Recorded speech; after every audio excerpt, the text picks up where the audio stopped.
El proyecto de ley de presupuestos 2026 presentado por el ministro de Hacienda Nicolás Grau contempla entre las prioridades salud, PGU, cultura, que por segundo año lidera en alza porcentual, y un incremento histórico en recursos para seguridad y cárceles. Sin embargo, el debate está tensionado por la exclusión de la glosa republicana y las críticas de la oposición y parte del oficialismo. A esto se suma la polémica en torno a la propuesta del candidato republicano José Antonio Kast, quien plantea un recorte de $6.000 millones al gasto fiscal en 18 meses, criticada por el propio presidente Boric y la vocera Camila Vallejo como una promesa sin plan. Y para ello, para conversar de todo esto y más, estamos con el ministro de Hacienda, Nicolás Grau. Bienvenido. Muy buenos días. Hola, Adelante. ¿Cómo están? Muy Muchas bien. gracias por recibirme nuevamente. Sí, estamos muy contentos. En otra condición, digamos. En otra condición. Por eso mismo, mire, hay críticas por el bajo aumento del gasto público en comparación con otros presupuestos. ¿Quién responde? A ver, este es un presupuesto que... Voy a sacarme esto porque escuchar mi voz no es lo más agradable. No Ustedes tienen que tan sufrirlo mala ya. voz, pero Mire, a ver... hay gente con voz peor. Muchas gracias. No, tiene una buena voz. Muchas gracias, muchas gracias. Está bien. A ver, este es un presupuesto que conjuga, como hemos dicho, la responsabilidad social y la responsabilidad fiscal. ¿Qué significa eso en simple? Que hay urgencias sociales en salud, en educación, en pensiones, en temas de cuidados, que es una agenda que ha incorporado el gobierno, que no pueden esperar y que uno las tiene que abordar. Y por eso que estamos aumentando el presupuesto en salud cerca de $800 millones y lo vamos a ver aumentado cerca de $4.000 millones durante toda esta administración. Entonces, hay un esfuerzo muy importante en temas que no pueden esperar. Y al mismo tiempo, tenemos que hacer esto de manera responsable en el tiempo. Es decir, no podemos, por abordar las urgencias sociales hoy, generar condiciones para que no las podamos abordar a futuro. Esa es la idea de responsabilidad fiscal. Si uno gasta mucho más de lo que tiene, lo que ocurre es que se tiene que endeudar y después esa deuda hay que pagarla más adelante. ¿Y cómo se paga esa deuda más adelante? Quitándole espacio al gasto social a futuro. Por eso que estas dos cosas, la responsabilidad social y fiscal, tienen que estar muy, muy equilibradas, y así ha sido durante todo el presupuesto del gobierno y por supuesto en nuestra última presentación. Ministro, por otra parte, ¿qué criterios se usaron para priorizar el aumento en cultura, salud, seguridad y cárceles? Bueno, que son las prioridades de la ciudadanía. Nosotros hemos hablado durante todo el gobierno que lo que queremos es darle tranquilidad a las personas. Es decir, queremos que tengan seguridad pública, que tengan seguridad social y seguridad económica. Ejemplos de cada uno de estos temas. En seguridad pública hemos reforzado la situación de carabineros, tenemos más carabineros hoy día en las calles, con más recursos, con mejores autos policiales. Cuando nosotros llegamos al gobierno, una parte muy importante de los autos de las policías no estaban en condiciones de ser utilizados. Había que arreglar eso, ¿ya? Y eso fue arreglado. En seguridad económica, tal vez lo más importante son todos los aumentos que se han hecho de salario mínimo en el último tiempo, pero también la inversión pública. La inversión de pública vía MOP, que construye carreteras, cárceles, hospitales, toda la infraestructura que es relevante para la sociedad, eso se ha expandido 33%. Se va a haber expandido durante todo nuestro gobierno. Y por último, seguridad social, tal vez lo más nítido en esto es la PGU, que ya está... ya se aumentó para las personas mayores de 82 años hasta 250.000, y el próximo año va a ser sobre 75. Y algo muy importante también vamos a ir mencionar, metiendo a más gente a esta PGU más alta, que les permita vivir con algo más de dignidad. Y algo también muy importante de mencionar, un dato, que la reducción de listas de espera y más de 115.000 cirugías y 82.000 consultas en el hospital digital también. Efectivamente, todos los años en materia de salud se han ido incorporando cosas bien concretas. Vamos a hacer algo que tal vez para mujeres y hombres que nos están viendo, también vamos a invertir mucho en prevención. Vamos a hacer una estrategia para que reducir las quimioterapias a futuro, porque todos estos temas se vean a tiempo. Este año fue el segundo año en que no tuvimos ningún niño o niña fallecido por virus incisional en el invierno.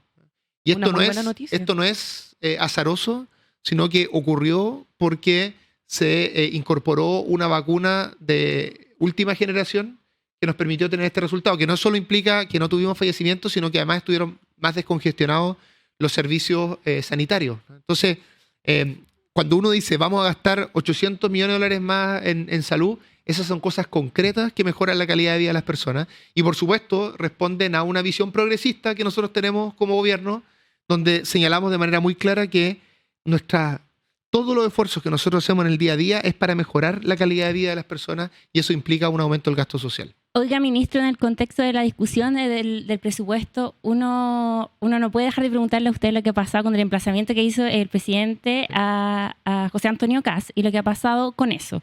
Y uno se pregunta, aquí entre nos, ¿es una buena idea entrar a discutir con un candidato presidencial, considerando que ya está manejando la agenda política José Antonio Kast?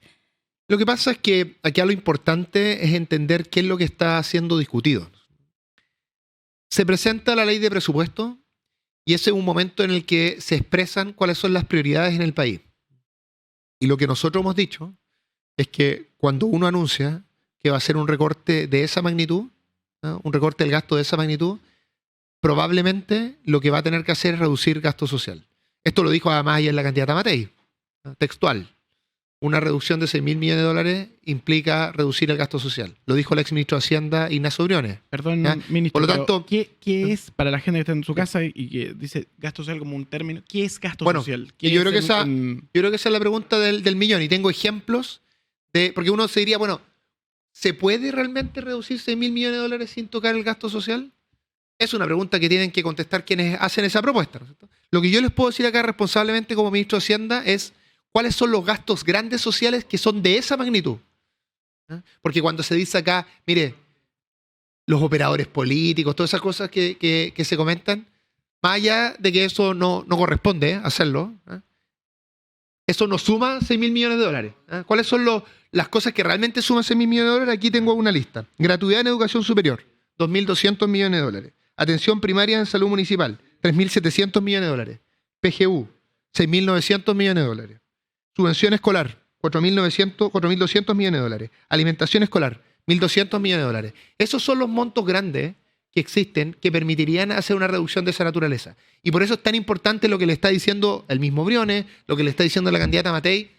Es relevante que se transparente de dónde realmente se quieren sacar estos recursos. Y la discusión presupuestaria es una excelente oportunidad para ello, porque se discute con lujo de detalle todas las partidas y los gastos del gobierno. Entonces, como una fake news, usted podría decirlo de José Antonio Kast. No. A mí no me corresponde hacer una aseveración de esa naturaleza, sino lo que me corresponde como ministro de Hacienda es decirle a la ciudadanía que estos son el tipo de gastos que involucran montos similares a lo que se está conversando y por eso es tan importante que se aclare cuál es la propuesta concreta para saber si... Aquí hay dos opciones, ¿no es cierto? Opción 1, quienes proponen esta reducción de 6.000 millones de dólares saben cómo hacerlo, pero no quieren decirlo, porque tal vez son malas noticias. Opción 2, no saben cómo hacerlo y están proponiendo algo que no tiene sustento. Es importante que se aclare cuál de estas dos opciones es la correcta. ¿Y qué le dice a los que acusan de cobarde al presidente? Bueno, lo que nosotros decimos siempre en esto es que no hay que discutir en política siendo violento. Nosotros nunca discutimos de manera violenta. Discutimos con ideas, pensando en lo que necesitan las personas. Aquí hay mucha discusión en la política pública, pero en última instancia lo que importa es que la política tiene que mejorar la vida de las personas. Por eso hemos resaltado tanto el acuerdo que se consiguió en materia de pensiones, acuerdo que se consiguió con una parte de la derecha, con Chile Vamos, también con las partes del centro, con demócratas, con la democracia cristiana, todos los partidos del gobierno.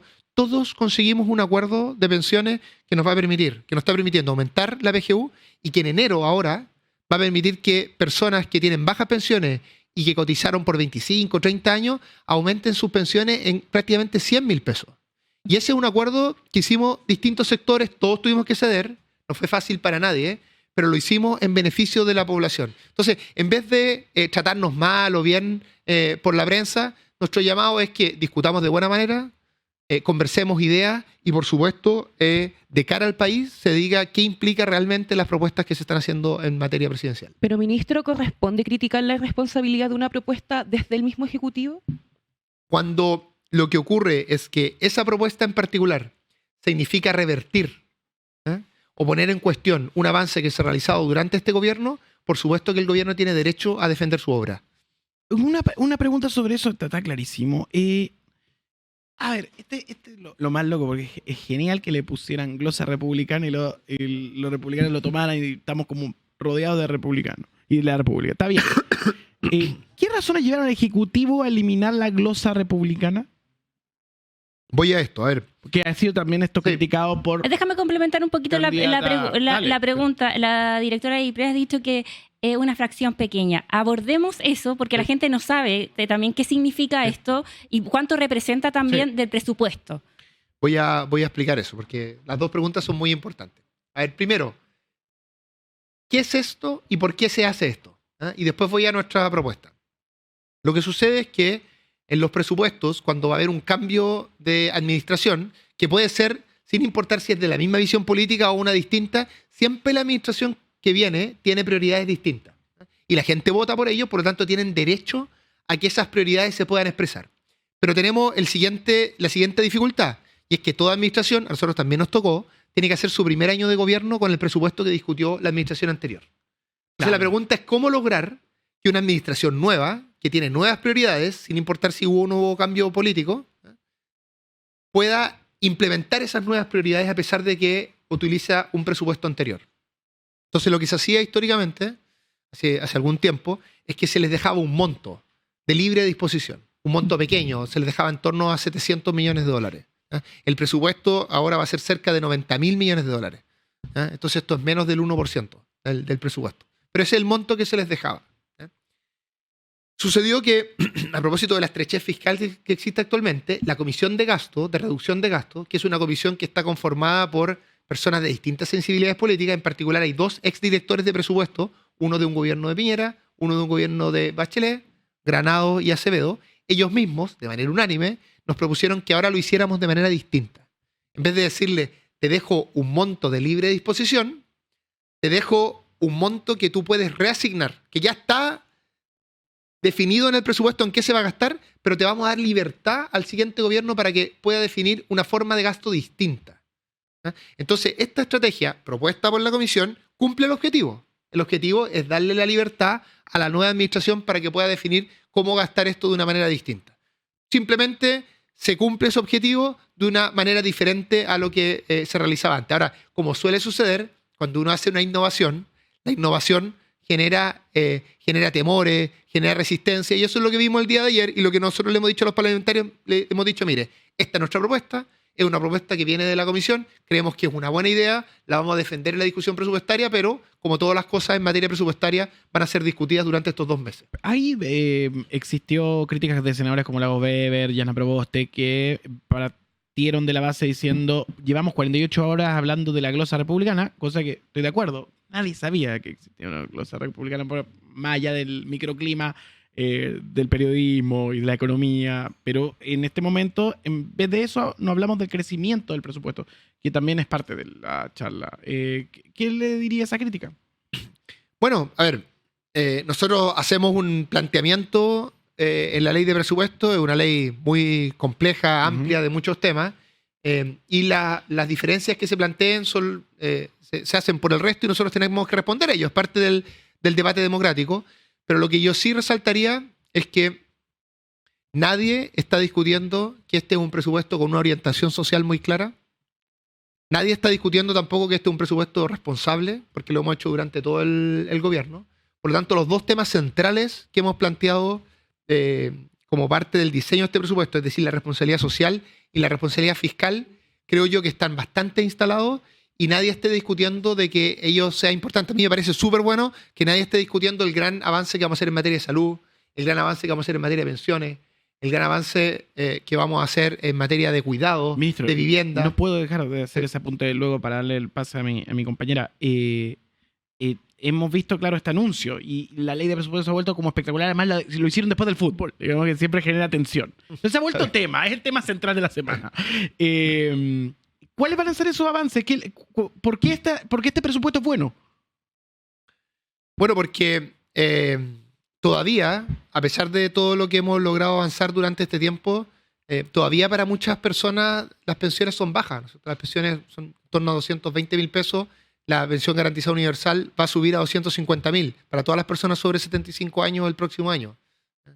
Además, insisto, en enero va a subir hasta 100.000 pesos, algunas personas incluso un poco más, pero en torno a los 100.000 pesos para las personas que cotizaron toda su vida. Y personas que, por ejemplo, un profesor o una profesora que trabajó duro, educó a las niñas y niños de este país y tienen pensiones bajísimas en la actualidad, a esas personas al menos les vamos a subir 100.000 pesos las pensiones, más la parte de la PGU y más otras cosas que suben. Entonces, todas estas cosas realmente cambian la vida de las personas. Se van a incluir, por ejemplo, la salud mental, el tema de tratamiento de intenciones suicidas en menores de edad. Mira. Eso es algo que no es parte del GES y se está avanzando en esa dirección. Entonces, estas son cosas concretas que realmente cambian la vida de las personas.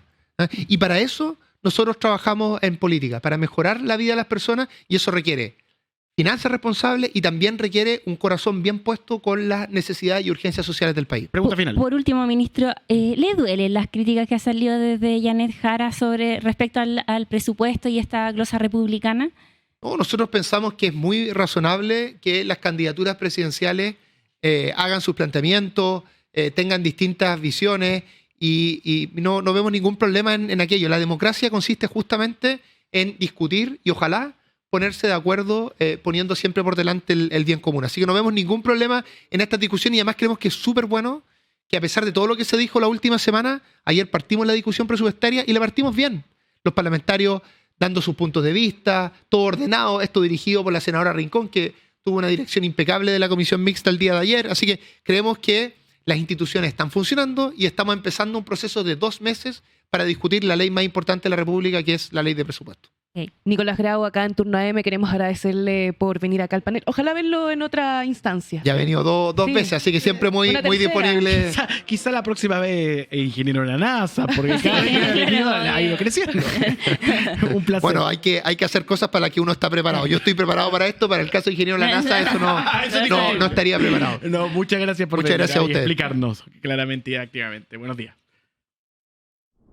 Ponte serio, oye. Lo serio no quita lo contento. Pero sí, esta es una gran noticia para Chile.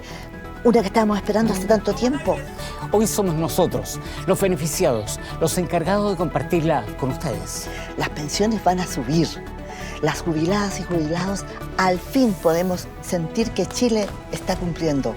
Y desde este septiembre va a subir la PGU a esos que trabajaron toda la vida y no les alcanza ni para remedios. Y desde enero, con el Seguro Social, comenzarán a aumentar las pensiones entre un 14 y un 35%. Además, subirán las pensiones de las mujeres, haciéndolas más justas porque siempre vivimos más. Y ojo, que esta buena noticia también es para las y los jubilados del futuro. Conoce más sobre esta buena noticia en la reformadepensiones.cl. Gobierno de Chile. Chile avanza contigo. Qué lindo. ¿Yo? La noticia, pues.